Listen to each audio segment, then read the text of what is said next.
Hyderabad metro rail ticket ధరలు పెరిగాయి. 2022లో ticket రేట్లను సవరించేందుకు ఏర్పాటైన ఫేర్ ఫిక్సేషన్ కమిటీ రిపోర్ట్ ఆధారంగా టికెట్ రేట్లు పెంచింది హైదరాబాద్ మెట్రో యాజమాన్యం. పెరిగిన ఛార్జీలు ఇవాల్టి నుంచే అమల్లోకి వచ్చాయి. ఛార్జీల పెంపును వెనక్కి తీసుకోవాలంటూ కమ్యూనిస్ట్ పార్టీలు ఆందోళనకు దిగాయి. ప్రయాణికులు కూడా ధరల పెంపుపై అసంతృప్తి వ్యక్తం చేస్తున్నారు. పెరిగిన మెట్రో ఛార్జీలు అమల్లోకి వచ్చాయి. 2 నుంచి 15 రూపాయల వరకు ధరలు పెరిగాయి. ఇంతకుముందు మినిమం ఫేర్ 10 రూపాయలు ఉండేది. ఇప్పుడు అది 12 రూపాయలకు పెరిగింది. శుక్రవారం దాకా 60 రూపాయలుగా ఉన్న మ్యాక్సిమం ఛార్జ్ ఇప్పుడు 75 రూపాయలకు చేరింది. 2 కిలోమీటర్ల వరకు 12 రూపాయలు, 4 కిలోమీటర్ల వరకు 18, 6 కిలోమీటర్ల వరకు 30, 9 కిలోమీటర్ల వరకు 40, 12 కిలోమీటర్ల వరకు 50, 15 కిలోమీటర్ల వరకు 55, 18 కిలోమీటర్ల వరకు 60, 21 కిలోమీటర్ల వరకు 66, 24 కిలోమీటర్ల వరకు 70, 24 కిలోమీటర్ల కంటే ఎక్కువ ప్రయాణం చేస్తే 75 రూపాయలుగా ఛార్జీలను డిసైడ్ చేశారు.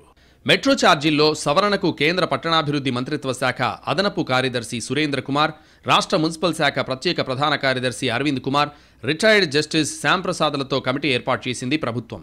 ఈ కమిటీ నగర వాసులు, ప్రయాణికులు, వివిధ వర్గాల నుంచి అభిప్రాయాలు సేకరించింది.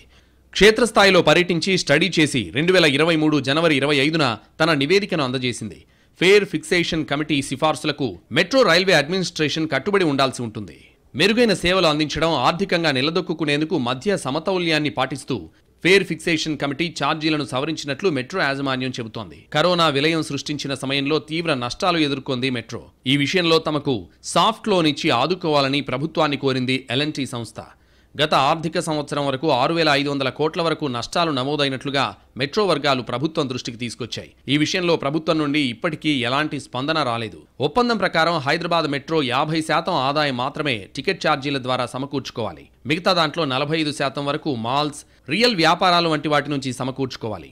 5% వాణిజ్య ప్రకటనల ద్వారా రాబట్టుకోవాలని ఒప్పందం. ప్రభుత్వ, ప్రైవేట్ భాగస్వామ్యంతో నిర్మితమైన మెట్రో ప్రాజెక్టు కోసం ప్రభుత్వం మియాపూర్లో 100 ఎకరాలు, ఉప్పల్లో 103 ఎకరాలతో పాటు సిటీలోని ప్రధాన ప్రాంతాల్లో దాదాపు 60 ఎకరాల వరకు భూములిచ్చింది ప్రభుత్వం. మెట్రోకు కేటాయించిన స్థలాల్లో 18.5 లక్షల చదరపు అడుగుల విస్తీర్ణంలో నిర్మాణాలు చేపట్టి వాటిని అద్దెకు ఇవ్వడం ద్వారా ఆదాయం పొందాల్సి ఉంది. అయితే అందులో 10% మాత్రమే నిర్మాణాలు పూర్తి చేసింది L&T.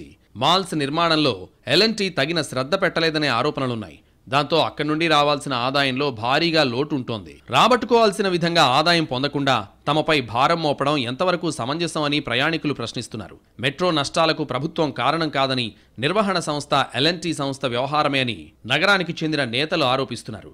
హైదరాబాద్ నగరంలో కూడా ఈ ఛార్జీలను పెంచడం వల్ల చాలా తీవ్రమైన భారం మధ్యతరగతి కుటుంబకులకు పడుతుంది.